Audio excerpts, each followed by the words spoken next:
Biciatá, Dishmayá, com a ajuda do céu, seja bem-vindo a mais um vídeo sobre o Pirkei de Rabi Eliezer. Para mim é um prazer estar aqui novamente. E continuaremos o discurso do Rabi Eliezer no Perek Gimel. E ele diz: Shemoná Nevarim Nivreu Bayom Rishon. 8 coisas foram criadas no primeiro dia.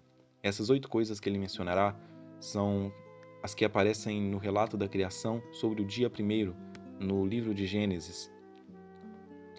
E ele diz: os céus e a terra, a luz chamada Or e a Rocher, as trevas, o torro, o vazio e o vavur, o vão, e o Ruach, o espírito, o Maim e as águas. Conforme está escrito, e o Espírito de Deus pairava sobre a face das águas. E outros dizem também o dia e a noite, conforme está escrito, e foi tarde e foi manhã, o dia primeiro. O Shmoná Bayom Hashini, e 8 coisas foram criadas no segundo dia. E estas são Haber, isso é o pulso. O Man, isso é o maná. Viramaté, isso é o cajado. Virhakeshet, o arco, conhecido como arco-íris.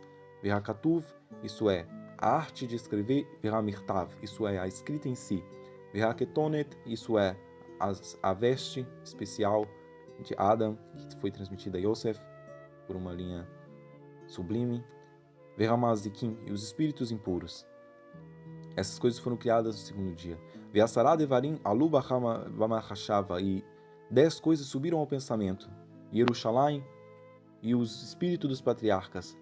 Orchot ha'hatzadikim, o caminho dos justos. O Gehinam, as águas do dilúvio. As 2 tábuas. O Shabat, o templo. A arca e a luz do mundo vindouro. Veor la'olam rabá. Eu peço que você medite nessas palavras. Eu não vou emitir alguma interpretação aqui, nesse versículo. Continuarei. Shamai meize makon niveu. De onde os céus foram criados? Comenta Rav Eliezer. Da luz, da veste, com a qual o santo Kadosh Baruch Hu se vestia. Ele tomou a sua veste e ele estendeu continuamente, até ele dizer Dai, que isso é basta. Alken Nikra Shemo Shaddai. Por isso seu nome se chamou Shim Mazudalet Mazviod, conforme é dito Kel Shakai. Conforme é dito Lashamai Dai Viamdu. Os céus bastam e eles se levantam. Eles se firmaram. E da onde encontramos que foi criado o céu das suas vestes? Conforme está escrito, o teor kasalma no techamain kariá. Ele te cobres de luz como uma veste e estende sobre os céus uma cortina, kariá. Esse é o passuque em Salmos 104:2. Que Eliezer utiliza para comprovar esse argumento, que os céus são, na verdade, as vestimentas de Hashem. E continua, e a terra, de onde ela foi criada? Tudo bem, os céus foram criados das vestes de Hashem. E a terra, da onde? A terra, da neve, que está abaixo do trono da glória. O santo Kadosh Baruch Hu, ele pegou essa neve e lançou sobre as águas, e as águas se congelaram, de modo que o pó da terra se formou, como está escrito, que Lasheleg Yomer Reve Aretz, porque ele diz, a neve seja terra. Isso é Jó 37:6. Ou seja, da neve que está sobre abaixo do trono do Kadosh Baruch Hu, ele transformou primeiro a água, o estado líquido, em gelo, isso é, em neve, e a neve se transformou em terra. Daí veio a terra e originou-se a terra no mundo. Kurukesei Hashamai, agora um conceito muito interessante, que são os ganchos, as presilhas dos céus. Diz o Rav Eliezer, estão fixadas nas águas do oceano. E as águas do oceano estão nas extremidades dos céus e da terra, nas extremidades da terra. E as extremidades do céu vão até sobre as águas do oceano, como está escrito, Hamekare Bamain Alilotav, aquele que coloca sobre os oceanos os seus aposentos. E para explicar esse passuco, eu vou continuar no próximo, onde é dito, Tohen Shal Shammai Ole Lemaolá Keduram, Huke Ohel Perushá. A cúpula, Tohen, ou o ambiente interno dos céus, ascende para cima como Keduram, como uma tenda, Keohel, que é estendida com suas extremidades fixas para baixo. E essa cúpula estendendo-se para cima. De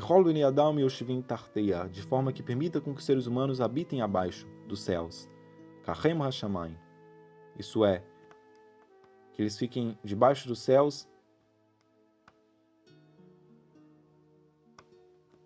Ketzatam Lemata Vetocham Lemaolá Keohel.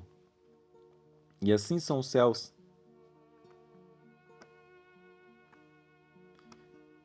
A sua cúpula estende-se para cima e todas as criaturas habitam embaixo deles como em uma tenda. Como está escrito, Vaim Tahem Kauhel Lashevet. Ele estende como uma tenda para que habitem sobre ela, no caso, sobre a tenda. Isso está em Yeshayahu 40, versículo 22.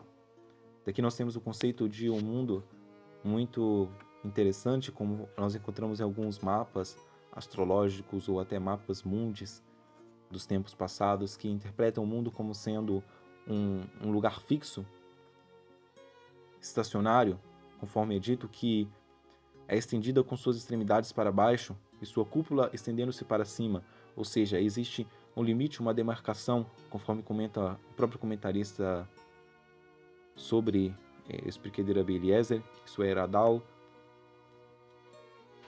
E ele vai dizer que, de fato, esse termo chamado Kurksei, que é o que se fixa, o que faz essa presilha sobre os céus e sobre a terra, é, na verdade, um arco ou uma argola. E aqui nós temos a parábola de um mundo como uma tenda. Imagine uma tenda que é erguida e os céus estão acima e ao redor da terra está fixado essa tenda. E essa tenda está fixada justamente com argola.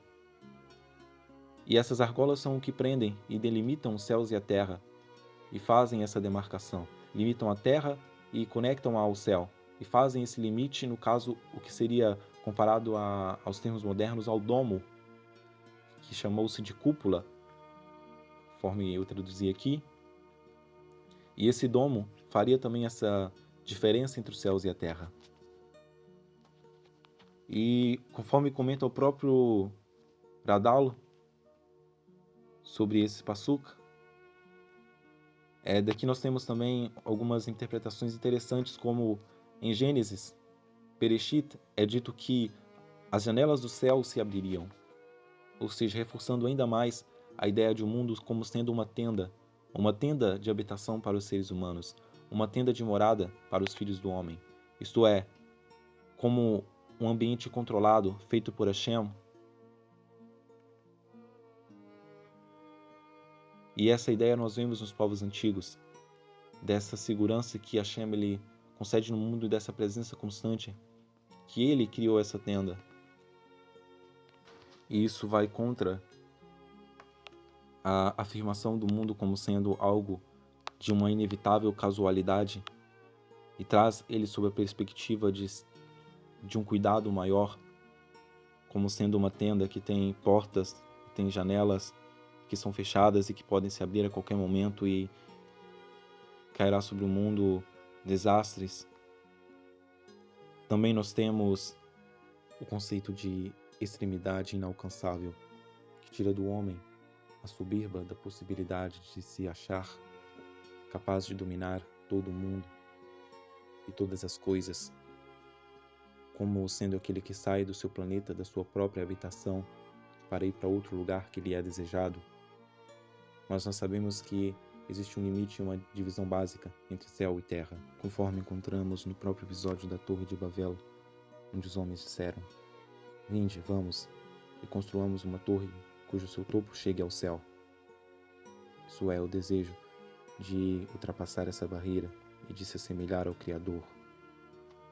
E esse conceito, ele é amplamente discutido nos tempos modernos, de um mundo como sendo uma esfera ou de um mundo como sendo algo plano. Vale notificar que o Midrash, Pirkei de Rabi Eliezer, é uma obra de Midrash, mas que traz o que a ótica da Torá nos revelou sobre a criação do mundo. A ótica da Torá não nos revelou sobre a criação do mundo, um mundo como sendo feito de imensuráveis galáxias e da Terra sendo somente um pó da Terra, ou pó de estrela, ou como o mundo sendo amplamente importante e nós como sendo algo insignificante, ou até mesmo como o mundo girando ao redor do Sol e não o Sol girando ao redor da Terra. Muito pelo contrário, a Torá traz a perspectiva de que o mundo primordialmente é baseado-se na Terra e na habitação dos seres humanos. É uma ideia da proximidade do homem com Hashem, conforme é dito, Betselem Elohim bara oto, a imagem de Deus o fez. Isso é, Hashem fez o homem como sendo a sua imagem e colocou ele para habitar em um ambiente controlado, conforme nós mesmos podemos conhecer do Gan Eden, do Jardim do Éden. Ora, Hashem delimitou a estada do homem sobre um Gan, sobre um jardim, e após isso o homem ele caiu do jardim e ele veio para esse ambiente que nós conhecemos como esse mundo de agora, que também é semelhante ao jardim, é um ambiente controlado, chamado Terra. Bezrat Hashem, que possamos compreender as palavras do Tzadik Rabi Eliezer Ben Urkanos, que com majestosidade escreveu essa obra. E até a próxima.